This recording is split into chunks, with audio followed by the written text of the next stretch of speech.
May you fall madly in love this year, in love with something which unhinges your trajectory, in love with the particular pedigree of genius that has perhaps claimed you in spite of your reluctance. May you fall in love with this fragile jewel of a world, with hard work, with real learning, just causes, petitioning, and prayers. May you fall in love with wonder itself, that grand mystery with all that feeds you in order that you may live, and with the responsibility that that confers.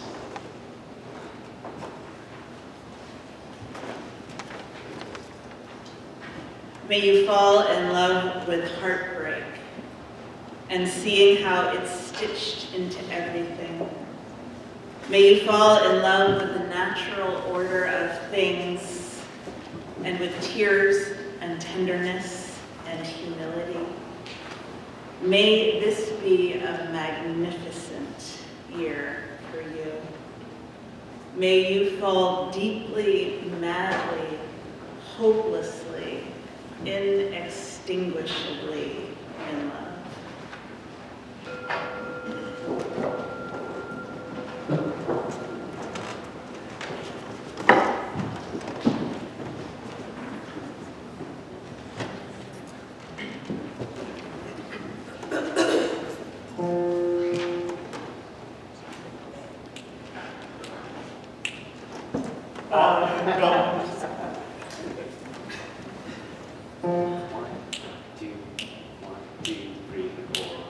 I'm gonna sing when the Spirit says sing.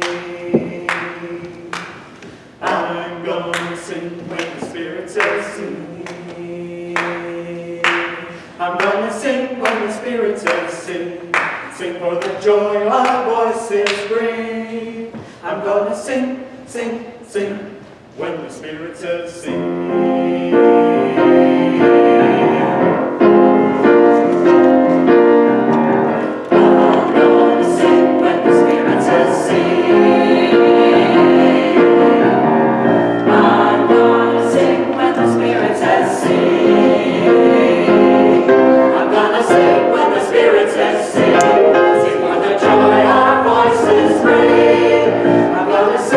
Sing, sing, when the Spirit says sing.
Good morning. Good morning.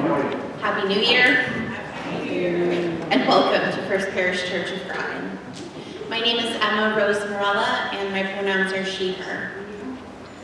We are a community seeking to deepen spiritually, to take care of one another, and to be a blessing to the world. Unitarian Universalism is a faith for all. So bring all of who you are, all of your beliefs, identities, abilities, challenges, and gifts. Bring all of what you've been and all of what you've done. There is room here for all of it. Our congregation includes a wide diversity of beliefs. I invite you to freely translate the language that you hear today. If you are visiting us for the first time today, whether here in person or online, we're really glad you found us. If you would like more information, please email us at welcome@uugroton.org.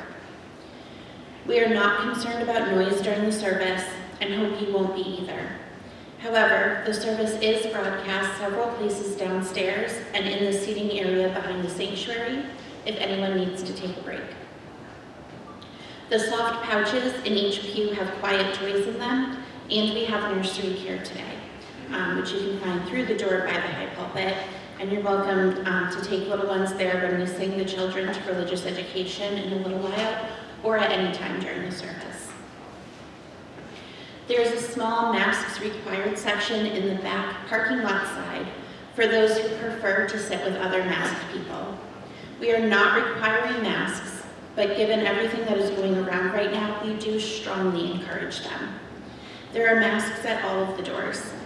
Also, please know we have a very effective air filtration system running. You can attend the service again tonight if you want to.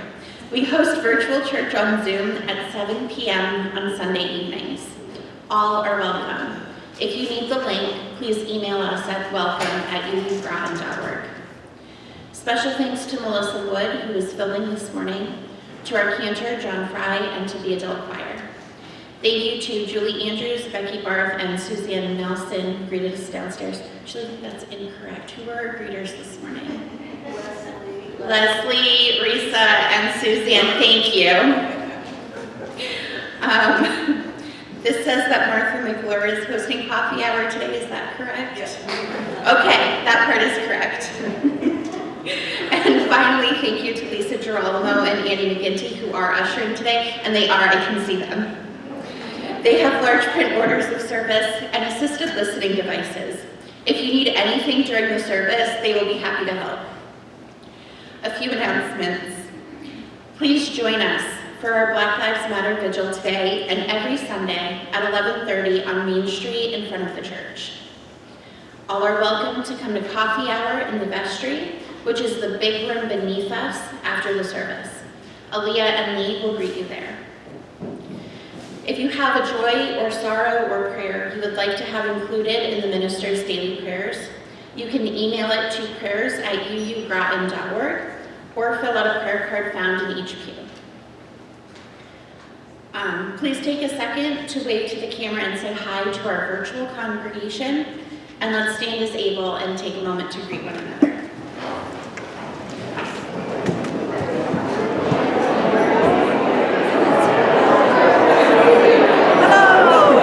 Hello, glad you're here. Jack. Hello. How are you? We're so glad you're here. Hello. Happy New Year. Good morning, Melissa.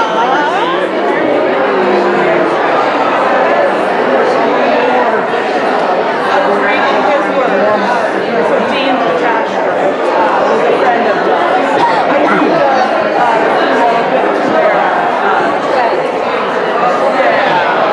we both went to the summer.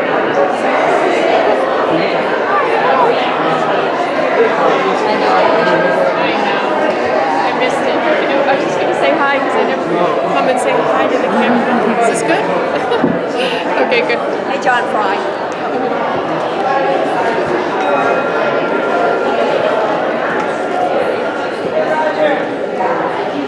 Please remain standing as able, and let's sing the opening hymn, The Tide is Rising.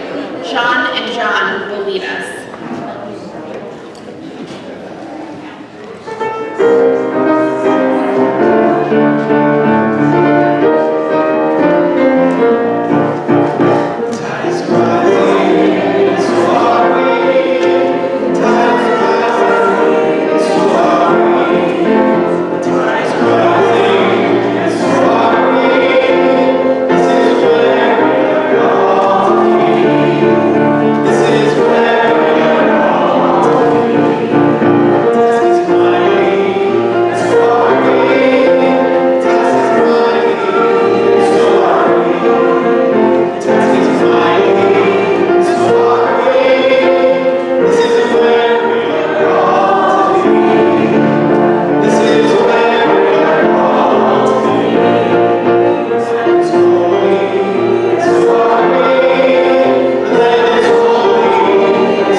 and my pronouns are they, them.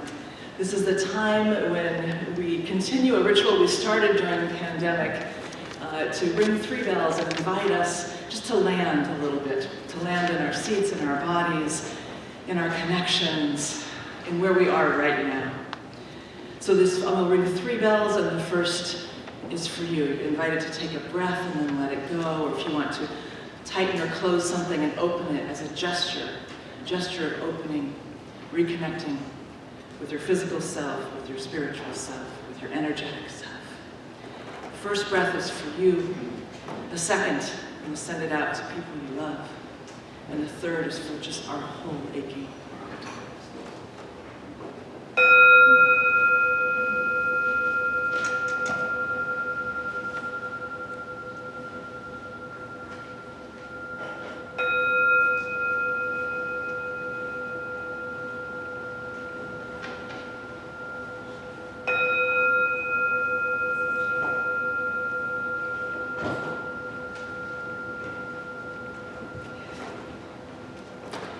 If you are with us remotely, this is Emma's part. Sorry.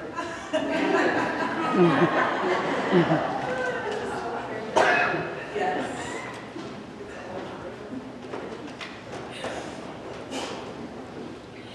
If you are with us remotely, I invite you to get a candle or chalice and light it as we light our common chalice in the meeting house. The idea of the flaming chalice grew from the Unitarian Service Committee's brave and dangerous work during the Second World War, helping smuggle Jews and other persecuted peoples out of Europe. It is a symbol of trust and courage and resistance to oppression and tyranny. Barbara Rich will light the chalice this morning.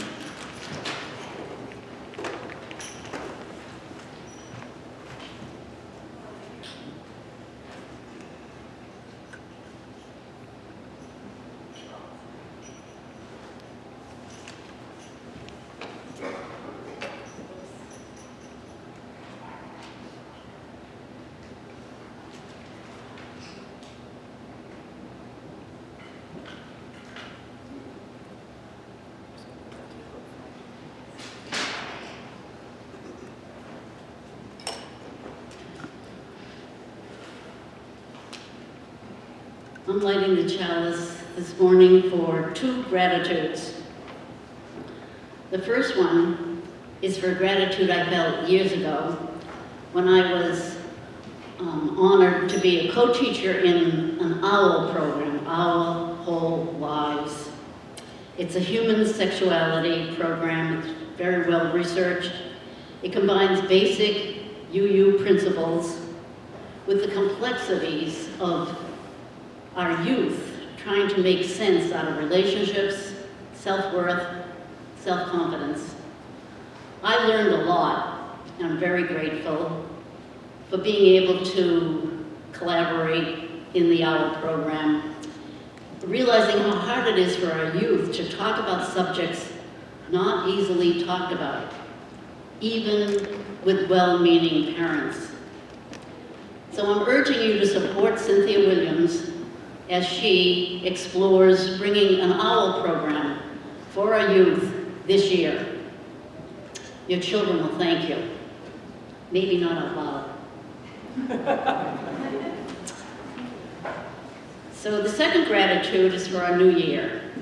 It's new in so many ways, and a reminder about how hard it is to start a new year with so many of the old stories still intact, doing it together. And so I wrote, we can start late, make amends, connect our backbones, our collarbones, our wishbones, and our funny bones, and begin again. And so in thinking about the OWL program and gratitude, and how this light is shining, I wrote something that I'm calling From Above. Can you be a lighthouse today? Will you shine a light out into the murky waters, watching it burst through chaos, offering a safe journey to someone more despondent than you. Maybe we don't have to wait for the 8 days of Hanukkah, or for Santa to come down the chimney, or for the New Year's Eve laughable resolutions. Maybe we can be a lighthouse right now in the magic of winter for ourselves and for the broken ones, with generosity that has nothing to do with money. Just shining that huge light of ours in places that have no candles. Will you shine your huge rotating lights out to those who weep in the night, beckoning to those being tossed about? And will you rush to the shoreline to welcome them to safety, drying their tears with a towel of compassion? Can you be a lighthouse today and watch when a light shines into your own tender anxiety? The candle burns brightly for all of us.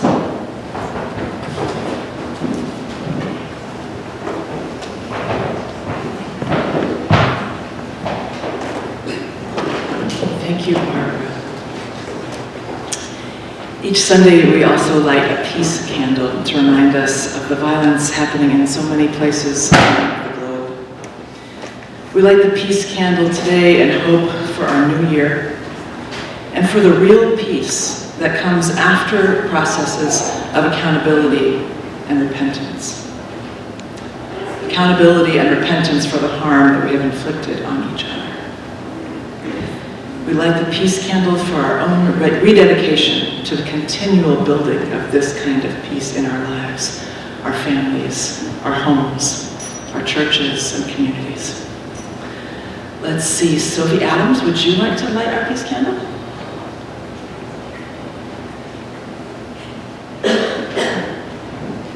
After a wardrobe adjustment? Excellent. Thank you. It's up here. There's a little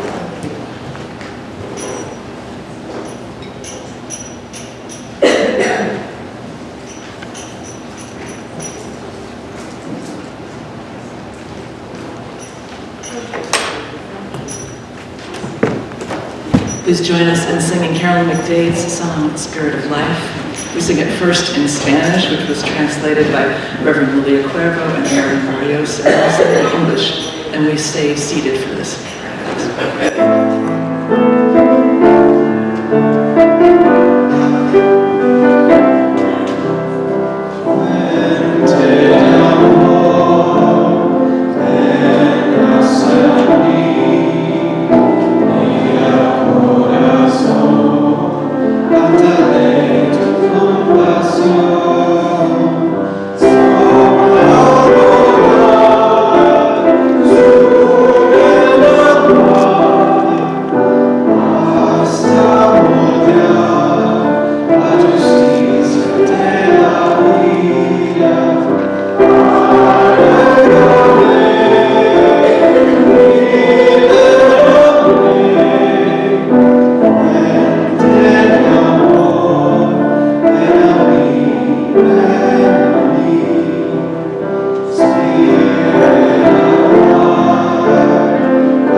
So I would like to invite the children, this is not on, is that on? Mm-hmm. Yes. I'd like to invite the children to come on up here for a story now. Hi, you are ready. Come on up here. because this story has excellent pictures and you will not want to miss them. Oh, I enjoyed them. Yes, Rebecca likes to see them too. So does Owen. Ezra, come up here, please. Ezra. So, today's story is one that we read almost every year when the year is new. Oh, thank you. We forgot to do our words for gathering, and we're not going to forget to say hugs at the end. Shut off cell phones as well. I think we're okay on that one. Okay, let's do our words and our hand motions, okay? We are Unitarian, Universalist, with minds that think, hearts that love, and hands ready to help and hug. Yes, Amelia helped us to change that, to make it better. So we read this story every year when the year is new, and we ask people to choose a word for themselves for the new year. Now that is not just for grown-ups. You might like to choose a word for yourself too. A word that is about something important to you that you want to look for or learn about or have more of in your life this year or pay attention to. So it could be a word like puppy or candy, but it could also be a word for something you really are interested in, like mountains or lizards or space, or a word like bike or balance, if you want to learn to ride a bike this year, or a word like friends or kindness or brave, if those are things you really want to try. Does anybody have a word that they've chosen yet? Yes, Amelia. What is it? Cats. Are you going to pay attention to cats this year and look for cats? Yes. Yes. Coraline. New baby cousin. New baby cousin. Do you have a new baby cousin who's coming into your life this year? That is so exciting. So this story, yes, Rebecca. Organization. Organization. I can't remember the spelling, but That's all right. Organization is a wonderful word. Okay, so this story is called The Word Collector by Peter H. Reynolds. Crackers. Crackers. Crackers. That's a great word for the new year. Yeah. Collectors collect things. Some people collect stamps. Some people collect coins. Others collect rocks. Some collect art. Some collect bugs. Others collect baseball cards. And some people collect comic books. And Jerome? What did Jerome collect? Jerome collected words. He collected words he heard. Like my trip to Peru was perfectly pleasant. Certain words caught his attention. He collected words he saw. Willow tree shop. Certain words jumped out at him. He collected words he read. Emerald from The Wizard of Oz. Certain words just popped off the page. Short and sweet words. Spark. Bloom. Drift. Dream. Two-syllable treats. Treasure. Motif. Whisper. Candid. Hover. Glimmer. And multi-syllable words that sounded like little songs. Geometry, guacamole, kaleidoscope, wonderful, symphony. There were words he did not know the meaning of at first, but they were marvelous to say. Words like aromatic, vociferous, effervescent. And there were words whose sounds were perfectly suited to their meaning. Molasses, torrential, Tyrannosaurus rex, bellow, smudge. Jerome filled scrapbooks with more and more and more favorite words. Jerome's collections grew, and he began organizing them, like topics: dreamy, science, sad, action, poetic. One day, while transporting them, Jerome slipped, and his words went flying. And as he began to pick them up, he noticed his collections had become all jumbled. Big words next to little words, sad words next to dreamy words, lost turmeric, dream cloud, royal flock, infinitesimal star, blue harmony, silent orchestra. So Jerome began stringing words together: whisper, symphony, electric peace. Words he had never imagined being side by side. Savor dreams, cascading stars. He used his words to write poems. He used his words to make songs. They moved, they delighted.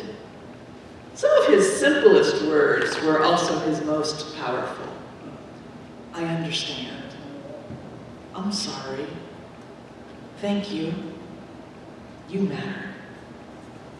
Jerome eagerly collected more and more of his favorite words: vision, waterfall, brilliance, infinite hugs, molecule, peace, brother, light, harmony, bohemian, gaggle, thanks. Onomatopoeia. Thank you. I couldn't say that one. The more words Jerome knew, the more clearly he could share with the world what he was thinking, feeling, and dreaming. One breezy afternoon, Jerome climbed the highest hill, pulling a wagon packed with the word collection. Jerome smiled and emptied the collection of words into the wind. Whoosh. He saw the children in the valley below scurrying about, collecting words from the breeze. Jerome had no words to describe how happy that made him. And here's a little note from the person who wrote this book, Peter Hamilton Reynolds. Reach for your own words. Tell the world who you are and how you will make it better. The end. Yay. So if you go back to your grown-ups, we are going to light our candles of joy and sorrow now.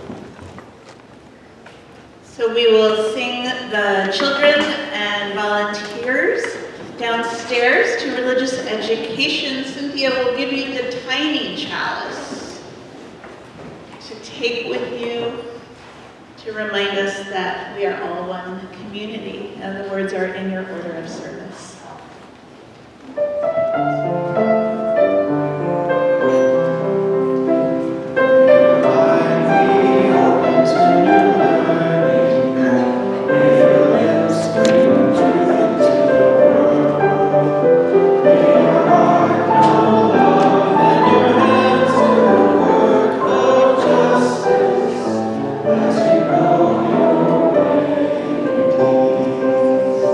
As you go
So remain seated if you will, and we will begin in some prayer today. The words are in your order of service, and you can call a blessing from any direction.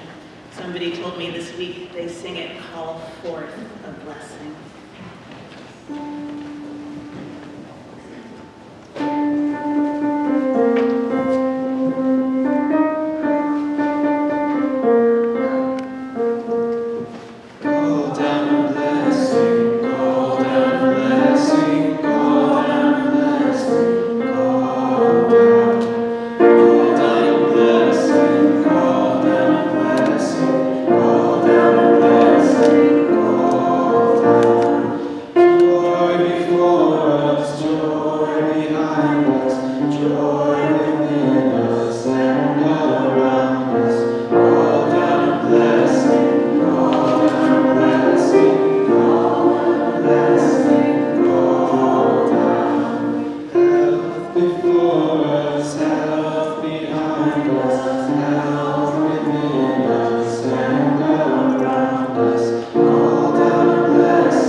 May we fall in love this year. May we fall in love with hard work, real learning, just causes, petitioning and prayers. May we fall in love with wonder itself, with mystery, with all that feeds us in order that we may live, and with the responsibility that confers. May we fall in love with heartbreak, which is stitched into everything, and with tears and tenderness and humility. Persistent spirit of life and relentless love.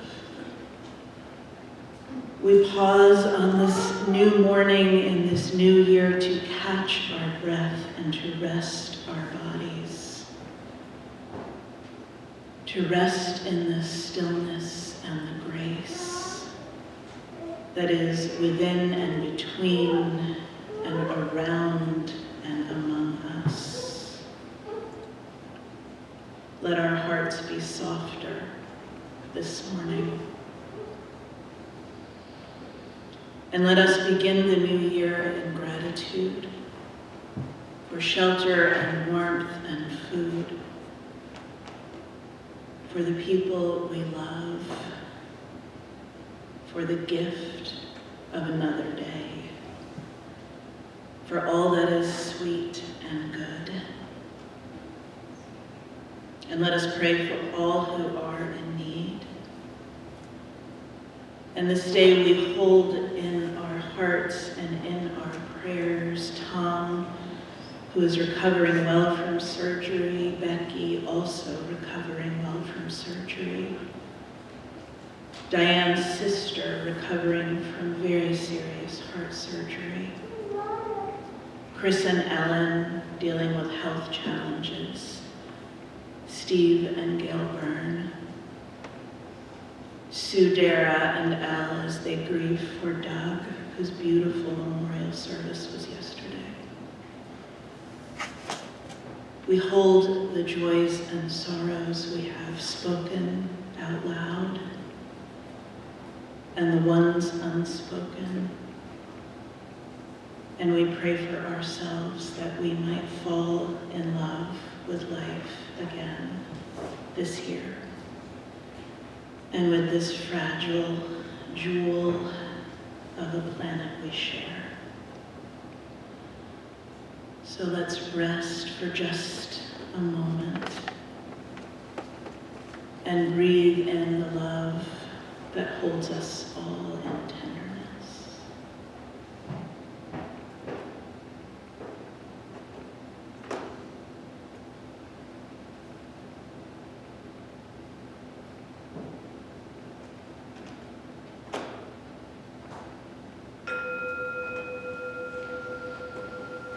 And so, amen.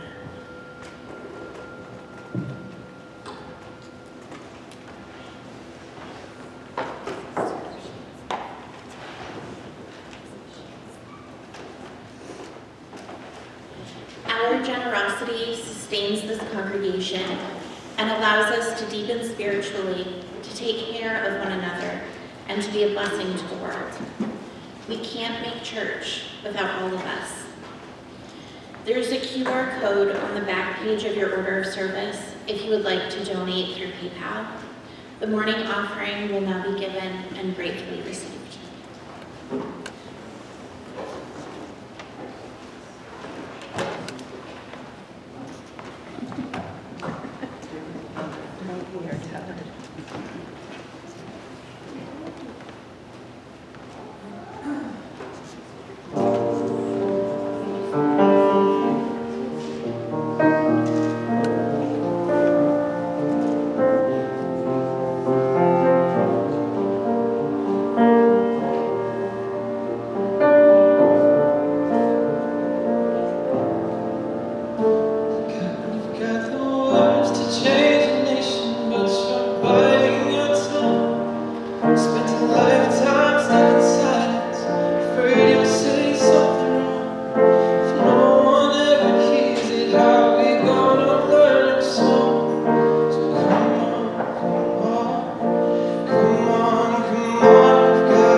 back to school. So I grew up on the ocean, and as some of you know, I get terribly, horrifically seasick. I can't even watch waves or stand on a dock kind of seasick. Lee and I are kindred spirits, I know, because Lee also gets this kind of seasick. But I am glad that Barbara invoked lighthouses this morning, because I have a sea story to tell you. I had to take Dramamine a little while ago, in case talking about the ocean makes me seasick. But it's worth it. It's a story called The Story of the Selkies, and I told a version of it to you years ago. It's an ancient and traditional folk tale from the Orkney Islands off the coast of Scotland. And there are a lot of different versions of this story, and this version is adapted from a version by the storyteller Mara Freeman. It goes like this. Long ago, on an island at the northern edge of the world, there lived a fisherman called Neil McCodrum. He lived all alone on a small farm in a small stone house, right where the moorland meets the shore. And in the long winter evenings, he would sit by the peat fire and watch the smoke curling up to the roof. And his eyes looked far away, as if he was looking into another country. And sometimes when the wind rustled the bent grass on the dunes, he could hear a soft voice sighing his name. So one wild, windy, rainy spring evening, the fisher folk of Neil McCodrum's village were bringing their boats full of herring into the shore. They swung homeward with glad hearts, rushing to return to the warmth of their families and dinner. Neil McCodrum was the last to drag his boat up onto the shore and hoist the basket of fish onto his back. With no one to return home to, he was in no hurry. And so he stood a while watching the seabirds fly low, struggling against the wind, their wings dark against the evening sky. And then he turned to walk up the beach toward home, and it was as he turned that he saw something move in the shadows, a glimmer of white. And then he heard, between the wind and the birds' cries, laughter like silver. So he set down the basket, and with careful steps he neared the rocks, hardly daring to breathe, and he hid behind the largest one. And then he saw them, 7 beings, all with long, dark, flowing hair whipping in the wind, naked, dancing in a circle where the shoreline met the sea. And now his eye caught something else, a pile of speckled brown skins, lying like seaweed on rock. Now, Neil McCodrum knew they were Selkie, who are seals in the sea, but when they come to land, they slip off their skins and become human.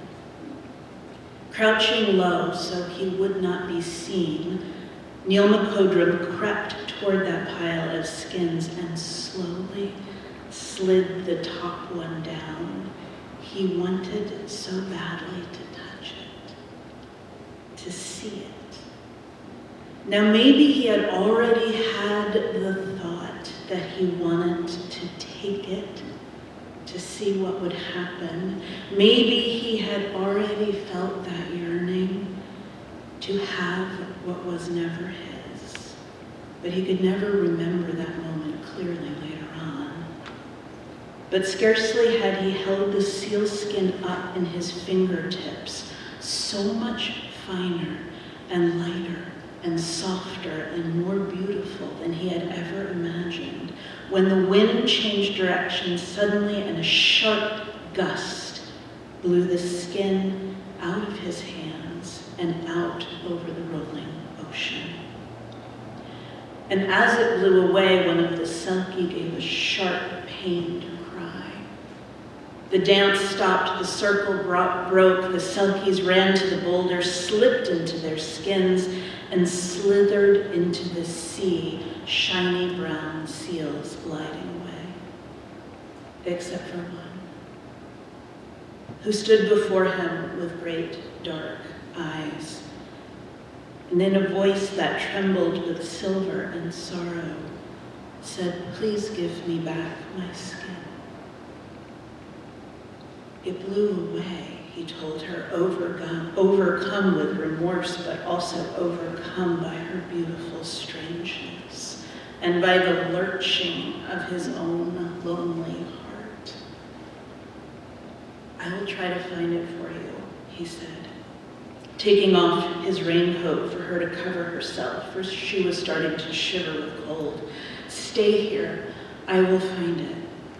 He dragged his boat back into the sea, and all through the night he rowed and searched, but found nothing. And when the dawn broke and the wind died down, he continued searching until he could not row another stroke, and he returned empty-handed to the shore.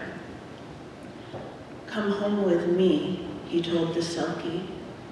"I will give you new clothes to wear, and you can warm yourself by my fire." He had nothing else to offer her, though he already wanted to give her everything.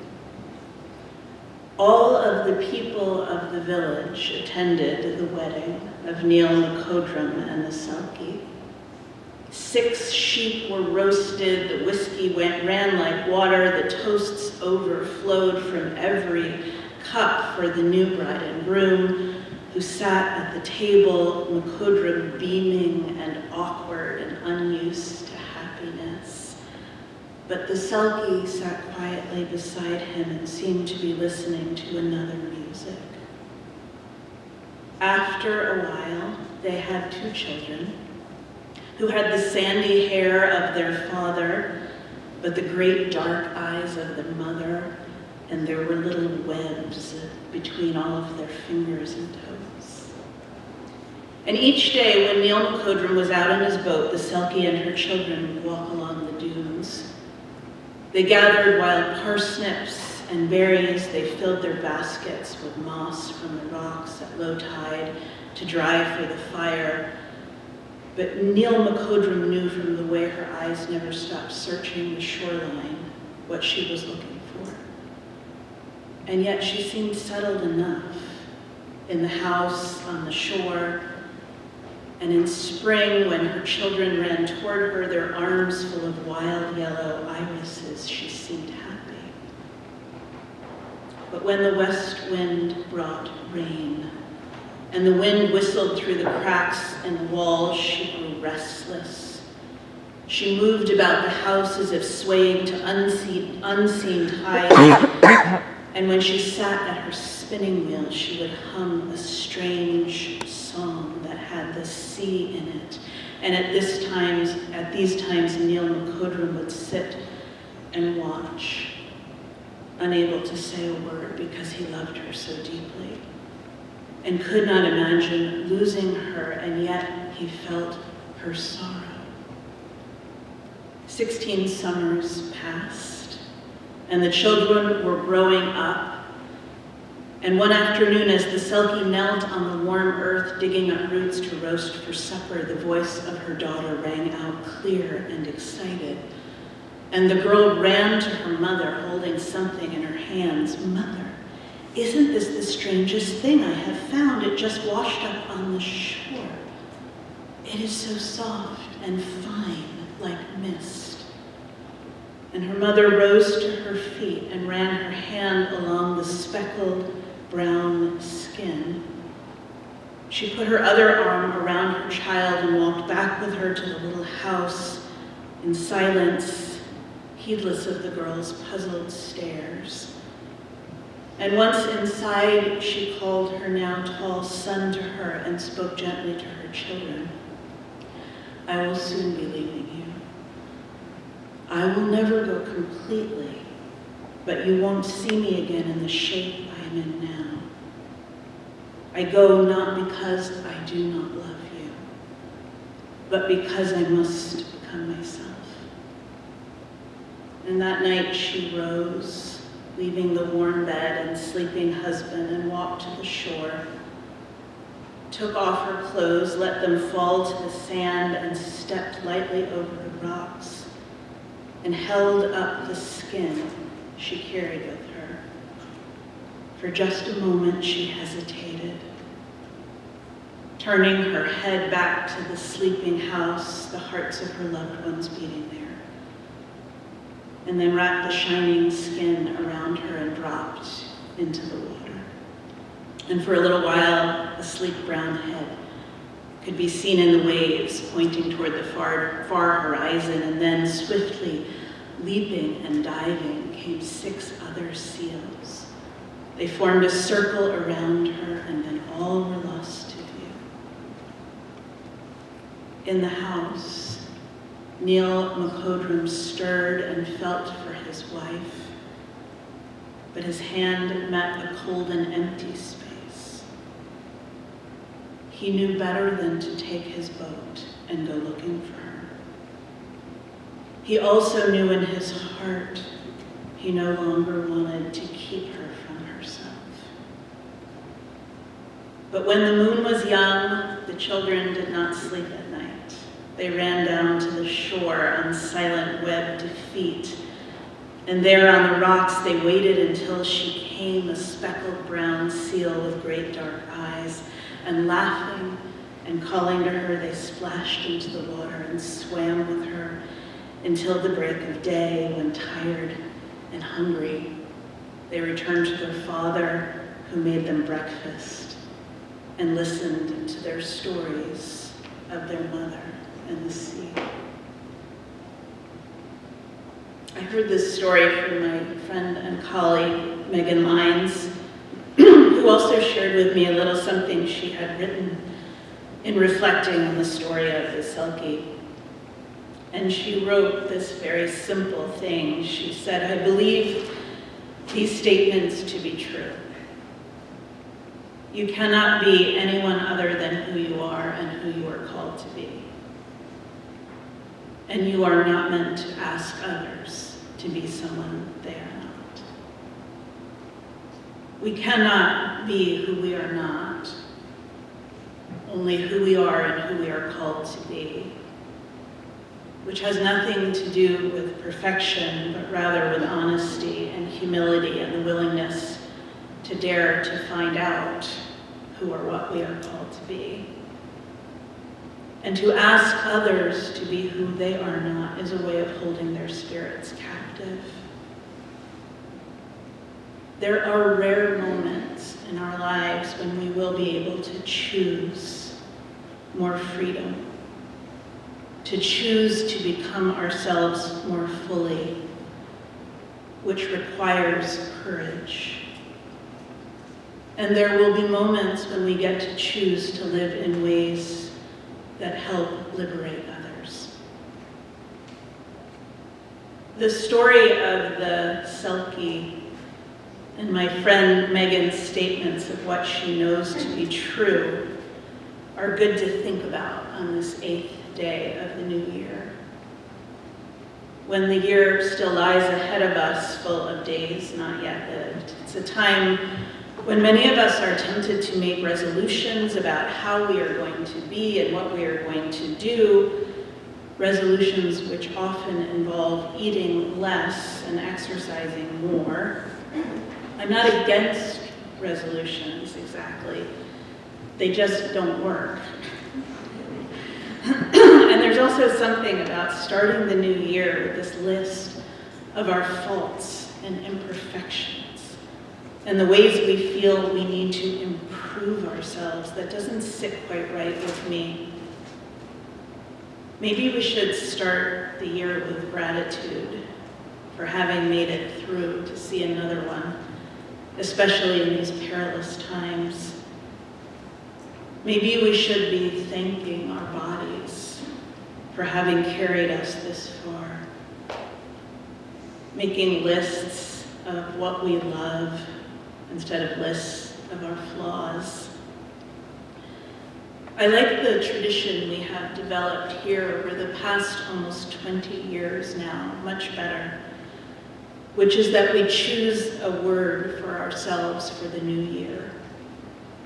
I know many of you are already thinking about what you want to invite more of into your life this year. We're figuring out what we are yearning for, what we feel we are ready to learn, what we want to pay attention to. And so we choose a word and then we try to remember it and to pay attention to how that word shows up, because if we are paying attention, it always will. The only guideline I would offer you is to make sure that it is a word that makes you feel good when you say it or think about it. For me, words like gym, discipline, and diet don't do that. Think instead about the word whispering itself in your ear and offering you guidance. Think of it more as an invitation from your truest self, from your soul, if you will, pointing you toward the road of your becoming. The first lesson of the Selkie story is a great way to choose a word for yourself this year too. The Selkie tells her children, I must become myself. What could that mean for you? Who are you called to be this year? And can you think of a word that is about that sense of becoming? We often believe that becoming ourselves, developing new parts of ourselves is something for youth. That it is the task of adolescence and young adulthood. But hopefully that's just the first time we move through that process of becoming ourselves, not the last. Who are you called to be now is a question for a lifetime. And of course it changes all the time. How do you become more fully yourself now? I don't think it's a self-indulgent question or a frivolous one at all, not if we ask it honestly and we try to answer it with courage. Maybe you are called to be someone who has accepted the past. Maybe this year you are becoming someone who has truly forgiven themselves or someone else, or someone who creates beauty in the world, or someone who gives generously. Your answer might be huge and life-altering, but it might also be small and still important. This year I felt called to learn to play the violin, an instrument I had never even held in my hands before, but had been yearning to play for decades, but always thinking it was too late. I was too old. The violin is too hard. And some of you will remember how it went this summer. I tried to learn Hebrew in an online course, also notoriously hard. And that ended up with me actually pretending the computer connection had been lost. I really did this. I would pull out the microphone and duck under the table. My children watched me do that. Violin is hard too. The violinist at the rental shop told me to be patient. He actually said it will take you 3 years before you even start to want to listen to yourself. And he is right, I think. Sometimes I actually give myself a headache when I am practicing. But I also love it. I love the feel of the instrument. I love the hint of what someday might be beautiful when a note resonates. I love learning how to hold